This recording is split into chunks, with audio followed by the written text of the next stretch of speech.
Before you start sculpting your mesh, you have to do a little bit of preparation to take it into ZBrush.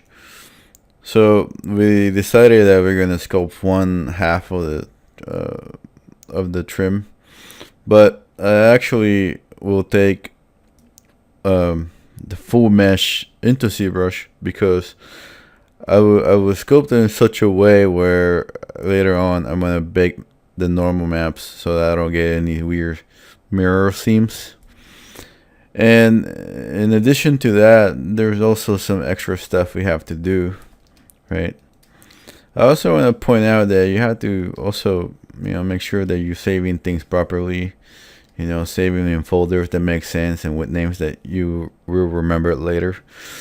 The first thing to know is that if you can bring something in ZBrush and you divide, it turns to mush, right? But if you turn off the SMT button, then you can divide all you want and then it actually retains the shape. However, if your model have holes, you're not going to be able to control that edge seam, so you have to give it a little bit of buffer so that it actually becomes the shape that you're expecting, right? When you're sculpting this stuff, it has to be done in a realistic way. It doesn't matter if you're sculpting something stylized or not. It has to be made into a full object, okay? Having that little bit of undercut and having all those little seams and stuff, it looks really nice once it's all baked out in texture, okay? So it is very important to take your time to prepare your mesh properly so that you can do what you are wanting to do. And here what I'm doing though is I'm setting some Dynamesh settings, and if you set Dynamesh too high, it will crash. So this is why I usually prepare my meshes fully in ZBrush. In Maya. That way I don't have to worry about stuff like that. I can just close my holes in Maya the best I can. And if things come in oddly, then I go back to Maya and fix them. So here, for example, I was getting holes because this is expecting to be triangulated and the mesh I sent was not triangulated, right? So once all that's set, I go and turn off the blur on the Dynamesh and set it to 256.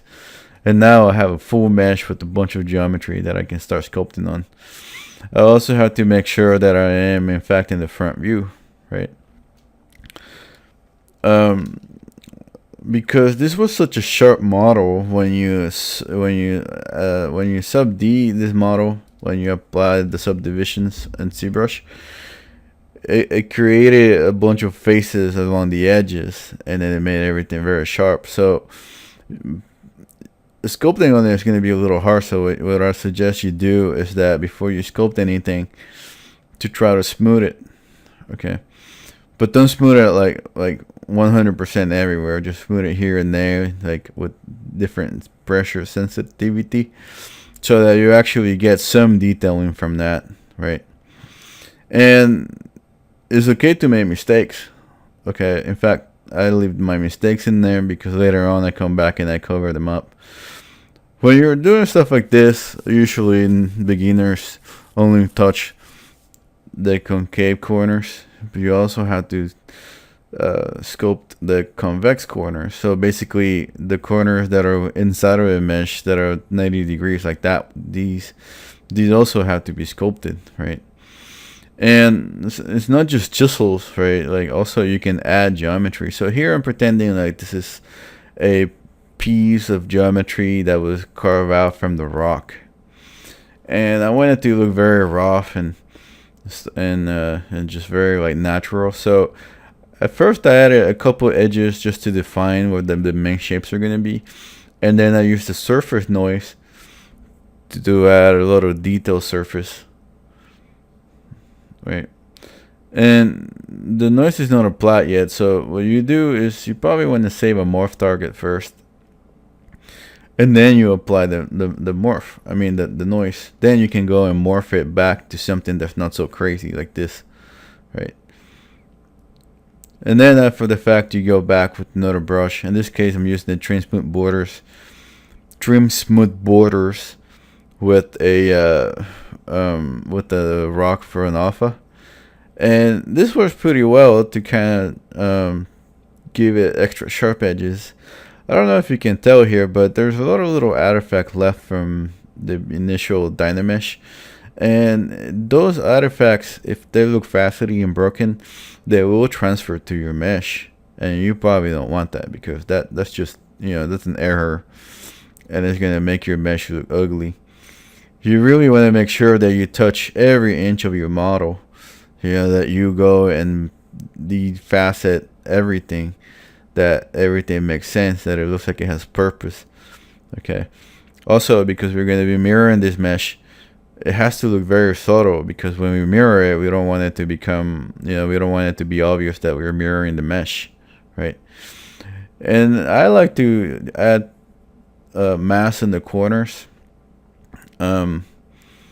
because it's kind of like the people who were carving out this stuff, they couldn't get to the inside of it, so they left this massy areas around. See this, that right there, that's what I mean. So, this can take quite a while, and you can keep going and going, but it's important to make sure that you kind of know what you need to sculpt. And then it's also important to bring in some kind of scale reference, right? Having the same guy that you use in Maya can help you a lot here, because then you can kind of know what details you need to focus on. Right. So now what I'm starting to do though is I'm trying to delete the rest of the model that I don't plan on using, only focusing on the first half, but leaving a little bit left so I can use it for baking purposes later. You can use alphas to stamp detail in ZBrush.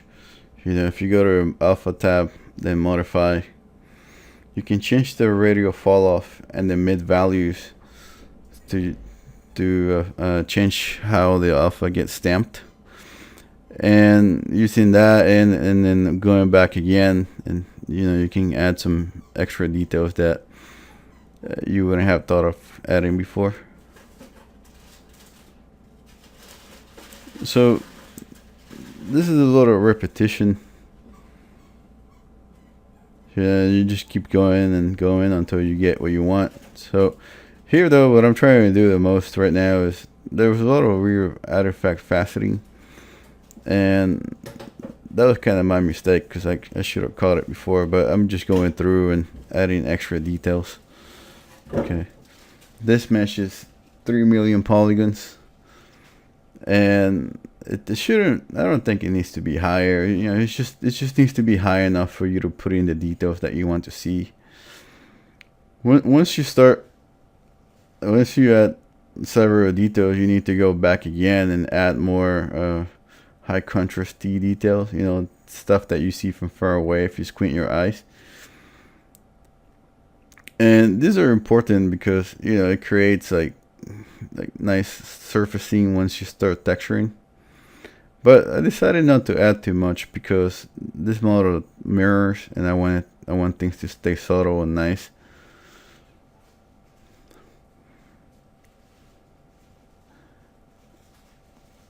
And remember, you have to touch up every inch of your model. Don't leave areas untouched. You gotta give everything the same amount of love. So if you change alphas and they're not working the way you want, the first thing you should try doing is changing the mid value and the radial fall off. But in addition to that, also try changing the intensity, and then that way you'll see that you're gonna get like very nice results. Oh, and then to be able to stamp, you have to change the stroke to be the stamp mode. I think it's called project mode. And finally, though, I'm starting to add some cracks, and cracks are hard to do because if you do them wrong, they're very noticeable, and also they tend to look cartoony.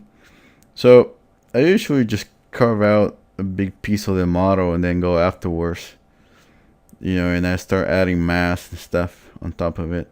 With the trim smooth borders, when you hold Alt, it adds mask on top of your mesh. And when you're not holding Alt, it's going to carve out away based on the angle. I really just use that I also use the standard brush, the move brush, the clay tubes, and they're usually set to hockey. So the standard brush is 1, clay tubes is 3, move brush is 2, and the transmute borders that I'm using is set to 0. I also use the ore brush and some other brushes, but I try not to get too fancy with my brushes. You know, I try to keep simple so I can get this, you know, I get things done quicker. Depending on what I'm doing, that's usually the kind of brushes that I tend to go for. Finally, I add another passive noise. And another thing I forgot to mention is that when I can, I try to stay at one angle and I try not to zoom in too much. You know, this way I can work from far away and see what's happening to the model. And then this is just to give it a little bit more surfacing detail. But I'm using the morph brush to morph it back to what it used to be. So what it's doing is subtracting the surface noise that I added.